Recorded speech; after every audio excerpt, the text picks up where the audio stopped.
The relentless assault on Gaza has unleashed a humanitarian catastrophe of unprecedented scale. Hundreds of thousands of Palestinians, driven from their homes by the unrelenting bombardment, are fleeing south, creating one of the largest mass displacements in the history of this protracted conflict. The sheer scale of this exodus underscores the devastating impact of the ongoing war, leaving a trail of unimaginable suffering and displacement in its wake. The chilling accounts emerging from the besieged territory paint a picture of unimaginable horror. Thursday afternoon witnessed an unspeakable tragedy. 3 missiles rained down on Dar al-Arqam School in the Al-Tufa neighborhood, a sanctuary transformed into a makeshift shelter for families displaced from their homes. Mahmoud Basil, spokesperson for the Civil Defense Agency, confirmed the horrifying details. Multiple children perished in the attack, and over 100 others sustained injuries, their lives forever scarred by the violence. The screams of the children, the cries of the parents, these are the sounds of a war waged without mercy. The Israeli military, in a statement attempting to justify the unjustifiable, claimed the school was a Hamas control center, asserting that precautions were taken to minimize civilian casualties.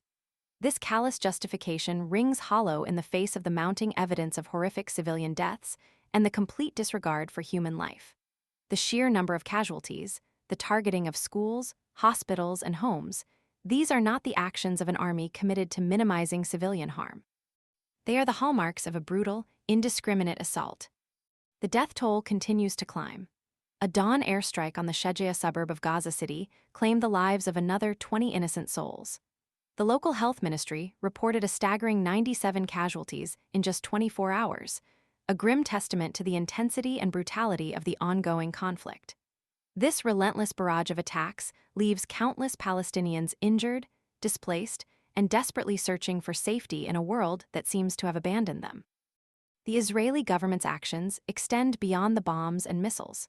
For over a month, Israel has systematically choked the lifeline of Gaza, cutting off vital humanitarian aid, food, and fuel. This deliberate act of cruelty aims to pressure Hamas, but it inflicts unimaginable suffering on the civilian population, trapping them in a cycle of desperation and despair.